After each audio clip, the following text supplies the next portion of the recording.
बढ़िया लगी ना आपको? बिल्कुल, बहुत 400 पार और खरपत पार, अराजक तत्व सब बॉर्डर पार। ये भारत है, ये भारत है।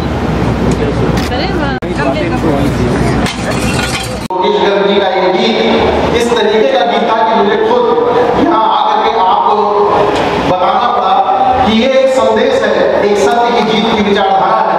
और आपके सामने ये जो संगीत है, ये एक ऐसा संगीत है जो आपके हृदय में भाव को प्रकट करेगा ही करेगा, साथ में आपको वो वर्षों की तपस्या, 500 वर्षों की वो लड़ाई जिसमें रामलला हमारे मंदिर में आए, कितने महापुरुषों ने अपनी बलिदानी दी, कितनों ने गोलियां खाई और क्या क्या चीजें हुई।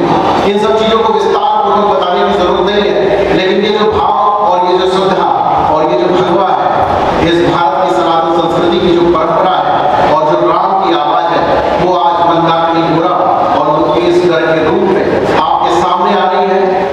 ये प्रस्तुति जो आपके सामने होने जा रही है, वो आगे जैसे इन चीजों को रिवील करेगी, मैं आपको मालूम रहेगा।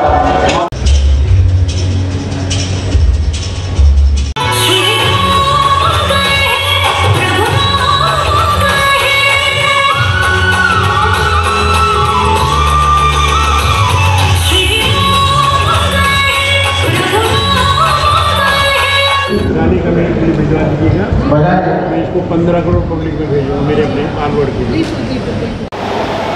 ये क्षण, ये अलौकिक पल ना सिर्फ हमारे जीवन में सदैव अविस्मरणीय पल के रूप में याद रहेगा, उस सबके साथ में भारत के और इस विश्व के इतिहास को बदलने वाला पल बनेगा, ऐसा हम सबका मानना है।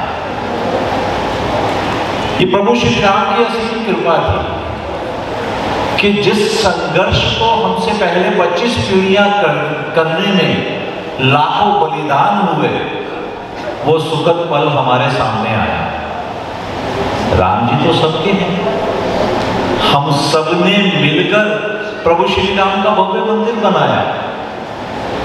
अनेकानेक अनुभव हमारे सामने आए, अद्भुत क्षण हमारे सामने आए। जिस समय तय किया था विश्व हिंदू परिषद ने, राम हम सबके हैं, तो हम सब मिलकर प्रभु राम का भव्य मंदिर बनाएंगे, तो चलो हम सब मिलकर निधि समर्पण करेंगे। परिवारों को संबद्ध करना शुरू किया तो 10 रुपए से लेके 10 करोड़ तक या इससे अधिक राशि वाले अनेक राम भक्त पंक्तिबद्ध हो गए। ऐसे ऐसे अनुभव देखने को मिले। कार्यकर्ता जाते थे, दरवाजा खटखटाते थे, अंदर से परिवार के सदस्य आते थे, संदेश लाते थे कि प्रभु राम का मंदिर बनाना है। परिवार की स्थिति को देखते हुए 100 रुपए से ज्यादा मांगने की इच्छा नहीं होती थी, अंदर से स्वयं वो 500 रुपया लेकर आ जाते थे। और तो और जब चलने वाले होते थे तो उतनी देर में जो घर में सबसे वृद्ध दादी माँ बैठी हैं, वो स्वयं बाहर आ जाती थी। भाई मेरे पास भी तो है, मेरे रामलला के मंदिर के लिए कुछ अंशदान देने के लिए मैंने इकट्ठा किया है, मुझसे क्यों नहीं पूछा जा रहा है। आगे बढ़कर अपनी गुल्लक लेकर आती थी, अपनी पोटली खोलती थी और उस पोटली में जो राशि एकत्रित की थी वो सारी राशि दे देती थी। ये मेरे राम का मंदिर बन रहा है, मैं भी तो अपने बच्चों को ले जाकर ये बताऊंगी कि ये भव्य मंदिर में एक ईंट हमारे परिवार की लगी है। ऐसे अद्भुत पल हम सबने देखे। और इस सब के बाद में जब निर्णय हुआ कि प्रभु श्री राम के भव्य मंदिर की प्राण प्रतिष्ठा कार्यक्रम होने जा रहा है, रामलला प्राण प्रतिष्ठित होंगे, तो हम सबकी सहभागिता होनी चाहिए। तो प्रभु श्री राम का आमंत्रण सबके लिए, सभी हिंदुओं के लिए आएगा, ऐसा तय हुआ। अयोध्या जी धाम से निमंत्रण आया। अयोध्या जी धाम से सबके लिए पूजित अक्षत आए और अयोध्या जी धाम से प्रभु राम का सुंदर चित्र आया। इसको लेकर हम प्रत्येक परिवार में जाएंगे और सबको बताएंगे कि प्रभु राम प्राण प्रतिष्ठित हो रहे हैं। हम सबको अपनी अपनी अयोध्या जी धाम में उस पल को, उस घड़ी को साथ में निभाना है।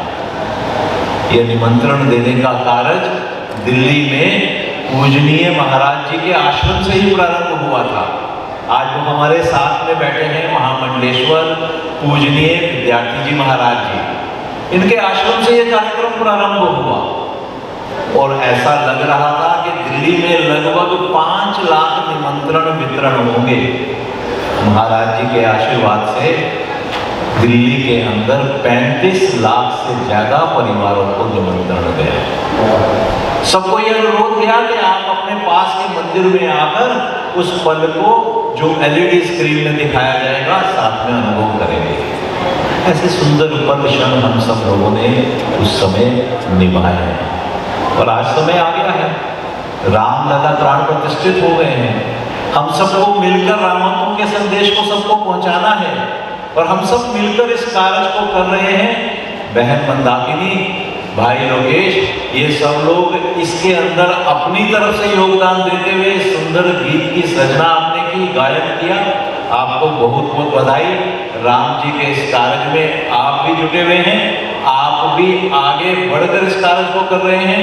आपका अभिनंदन, आपकी इस पूरी टोली का अभिनंदन। आपने एक एक अपनी टोली के सदस्यों का नाम लिया, सिर्फ मुझे लगता है एक ही नाम छूट गया है, वो केडिया जी जो पीछे बैठे हैं उनका नाम शायद छूट गया है। तो मैं अनुरोध करूंगा केडिया जी से, जरा आप एक बार खड़े होकर हम सबका अभिनंदन तो स्वीकार कर लें।